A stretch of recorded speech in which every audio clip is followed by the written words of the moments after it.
Student, आप सभी कैसे हो और आप सभी की तैयारी कैसी चल रही है। और आप सभी का study with Satyabhama Singh YouTube channel में स्वागत है। तो आज जो हम टॉप 10 आपके हार्मोन से संबंधित क्वेश्चंस करेंगे। तो ठीक है, स्टार्ट करते हैं। पहला क्वेश्चन है, यह इंसुलिन का कार्य नहीं है। तो इनमें से क्या कार्य इंसुलिन का कार्य नहीं है? तो ऑप्शन नंबर सी यानी ग्लूकोनियोजेनेसिस का कार्य करना इंसुलिन का कार्य नहीं है। बाकी सभी कार्य क्या हैं? इंसुलिन के हैं।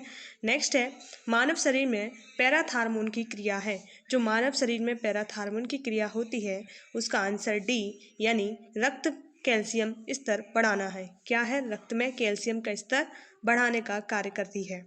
नेक्स्ट क्या है? थायरॉयडिज्म के प्रभावों में सब शामिल है। इनमें से क्या शामिल है ये पूछा गया है। तो इसमें ऑप्शन नंबर ए यानी दस्त शामिल है। ठीक है। नेक्स्ट क्या है आपका? ऑप्शन नंबर 4, इसमें पूछा गया है कि ग्लूकागॉन जो है वो क्या है। इसमें क्या है? ऑप्शन नंबर बी यानी ग्लाइकोजन को ग्लूकोज में परिवर्तित करने की तेजी से लाता है। मतलब ग्लूकोकॉन क्या करता है? ग्लाइकोजन को जो ग्लूकोज में परिवर्तन करने में तेजी लाता है। और यह प्रक्रिया हमारी कहाँ होती है? तो यह प्रक्रिया हमारे शरीर के यकृत में होती है। ठीक है। नेक्स्ट क्या है क्वेश्चन? नेक्स्ट है आपका, पिट्यूटरी हार्मोन पुरुष प्रजनन को शुक्राणु उत्पन्न करने के लिए प्रेरित करता है और महिलाओं में मासिक आधार पर कुपित विकास को प्रेरित करता है। यह कौन सा हार्मोन है? तो आप सभी कमेंट करके बताइए। इसका आंसर ऑप्शन नंबर सी यानी कूप उत्तेजक हार्मोन इसे कहा जाता है। ठीक है। नेक्स्ट क्या है? यह हार्मोन लड़ो और भागो प्रतिक्रिया के लिए जिम्मेदार है। तो आपको पता है ये हार्मोन आपका एपिनेफ्रिन या नॉन एपिनेफ्रिन कहा जाता है। इसे लड़ो और भागो हार्मोन के नाम से जाना जाता है। नेक्स्ट क्या है आपका? अंतःस्रावी और बहिःस्रावी ग्रंथियों के बीच अंतर न्याय है।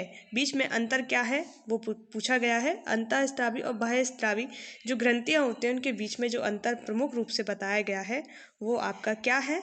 आंसर आप बताइए या मैं बताती हूँ आपको। इसका आंसर नंबर 4 यानी अंतःस्रावी ग्रंथियां नलिका विहीन होती हैं और वहीं बहिःस्रावी ग्रंथियां नलिका युक्त होती हैं। ठीक है। में यह शरीर की सतह पर स्राव छोड़ती हैं। तो ये इसका अंतर हो गया। ठीक है। आप अच्छे से आप भी देखिए क्वेश्चंस को और सॉल्व कीजिए। नेक्स्ट है, यह हार्मोन हाइपोथैलेमस द्वारा स्रावित नहीं होता। मतलब इनमें से कौन सा जो हार्मोन है वो हाइपोथैलेमस जो आपके पिट्यूटरी ग्लैंड से निकलता है वहाँ से स्रावित नहीं होता है। तो ऑप्शन नंबर इस जो बी है FSH फॉलिकल स्टिमुलेट हार्मोन है वो आपका हाइपोथैलेमस द्वारा उत्स्रावित नहीं होता है। ये आपको याद रखना है। नेक्स्ट क्या है? यह अग्र पिट्यूटरी ग्रंथि द्वारा उत्पादित सबसे प्रचुर मात्रा में हार्मोन है। तो इनमें से कौन सा हार्मोन है जो पिट्यूटरी ग्लैंड से होता है?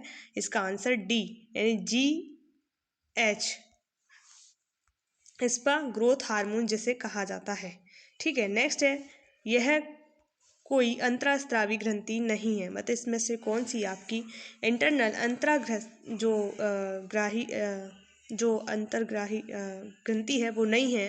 वो ऑप्शन नंबर सी यानी लैक्रीमल है, वो अंतःस्रावी ग्रंथि नहीं है।